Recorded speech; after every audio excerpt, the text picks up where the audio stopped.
வணக்கங்க.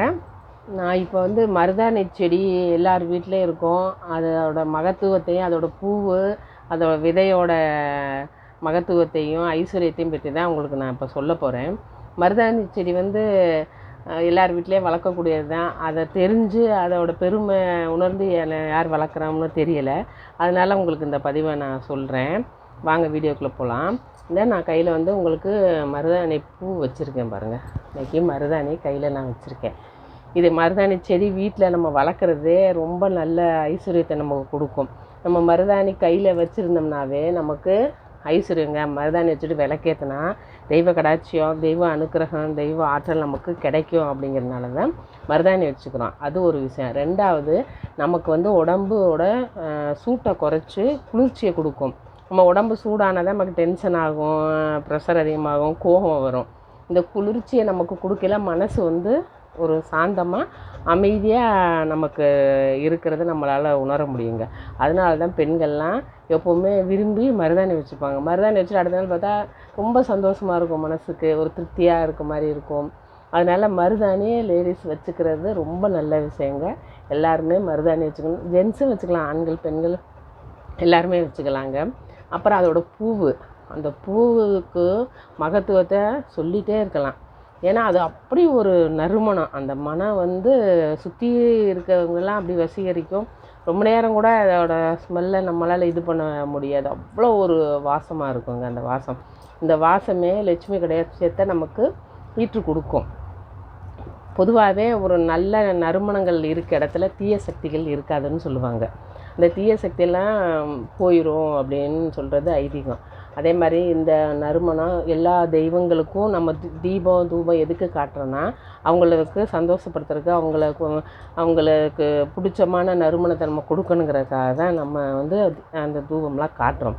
அது இயற்கையாகவே இறைவனே இந்த மருதாணிக்கு ஒரு நல்ல நறுமணத்தை கொடுத்துருக்காங்க. அப்போ நம்ம அந்த பூவை எல்லா கோயிலும் வைக்கலாம், வீட்லேயும் வச்சுருக்கலாம், நம்ம பர்ஸில் வச்சுக்கலாம், நம்ம பாக்கெட்டில் கல்லால் இதெல்லாம் நம்ம மருதாணியோட பூவை வச்சுக்கினோம்னாவே ஒரு வசீகரம் இருக்குங்க.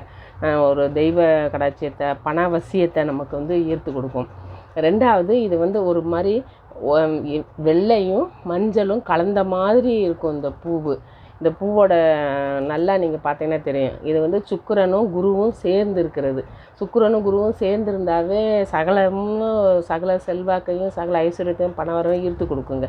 ஏன்னா ஒரு மனுஷன் நல்லா இருந்தானா அவனுக்கு என்னப்பா சுக்கிர தேசை அப்படின்னு சொல்லுவாங்க. அப்புறம் ஒருத்தர் சொன்னால் அவனுக்கு குரு உச்சத்தில் இருக்காருன்னு. ரெண்டுமே சேர்ந்து இருக்கிறது இந்த மருதாணியில். அதனால இந்த மருதாணிக்குன்னு ஒரு தனி பூவுக்கு தனி ஒரு மகத்துவமே இருக்குங்க.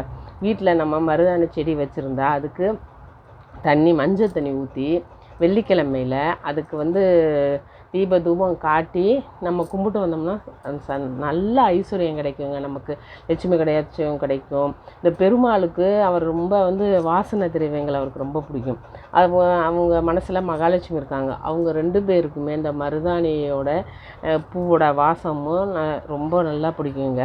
அதனால மருதாணி ஒரு லட்சுமி கடாட்சியம், ஐஸ்வர்யம், பணவசியம், பண வரவு இதெல்லாம் நமக்கு கொடுக்கக்கூடியது மருதாணி பூவு. அந்த பூவை எல்லோரும் பயன்படுத்திக்குங்க. ரெண்டாவது, அதோட விதைகள் இருக்குது பார்த்தீங்களா, அந்த விதைகள்லாம் வீட்டில் இருந்துச்சுன்னா நீங்கள் மருதாணி செடி இருந்தால் பறித்து காய வச்சு ஸ்டோர் பண்ணி வச்சுக்கோங்க. வெள்ளிக்கிழமை அன்னைக்கு நீங்கள் சாம்பிராணி போடையில் அந்த சாம்பிராணி கூட அந்த விதையும் போட்டிங்கன்னா ஒரு நல்ல நறுமணம் வருங்க. நெகட்டிவ் வைப்ரேஷன் ஏதாவது இருந்தாவோ, தீய சக்திகள் ஏதாவது இருந்தாவோ, திஷ்டி, கண்ணேறு இது எல்லாத்தையுமே விரட்டக்கூடிய ஒரு சக்தி மருதாணிக்கு விதைக்கு இருக்குது. அதனால் மருதாணி விதைகளை வீட்டில் இல்லைன்னா கூட நாட்டு மருந்து கடைகள் எல்லாம் இப்போ அந்த விதை கிடைக்குதுங்க. அதை வாங்கி நீங்கள் வீட்டில் அது கூட வெண்கடுகை சேர்த்து நீங்கள் மாலை நேரத்தில் 6 மணிக்கு தீபம் ஏற்றி நல்லா இப்போ சாம்பிராணிலாம் கிடைக்குது ரெடிமேட் பெரிய சாம்பிராணி. அந்த சாம்பிராணி கூட வெண்கடுகையும் இந்த மருதாணி விதையும் போட்டு நீங்கள் சாம்பிராணி போட்டிங்கன்னா வீட்டில் இருக்க நெகட்டிவ் எல்லாமே ஓடிடுங்க. நல்ல ஒரு பாசிட்டிவான வைப்ரேஷன் கிடைக்கும். தெய்வ கடாட்சியத்தை கொடுக்கக்கூடியது அந்த மருதாணி விதை. அது தீய சக்தியெல்லாம் போயிடுச்சுன்னா ஆட்டோமேட்டிக்காக நல்ல சக்தி வந்துடுங்கல்ல.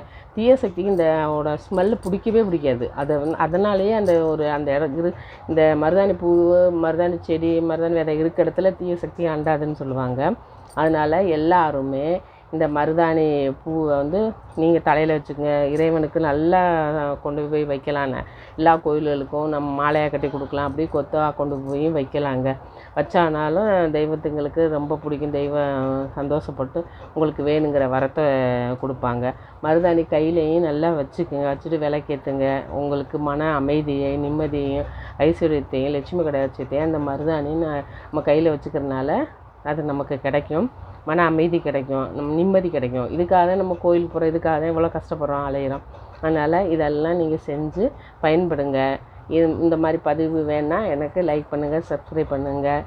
ஏதாவது நல்லதாக இருந்தாலும் சரி, தப்பாக இருந்தாலும் சரி கமெண்டில் சொல்லுங்கள். நான் சொன்னது பிடிச்சிருந்தாலும் கமெண்டில் சொல்லுங்கள். அப்போ தான் எனக்கு அடுத்தடுத்து உங்களுக்கு நல்ல விஷயங்கள் சொல்லணும்னு தோணும்.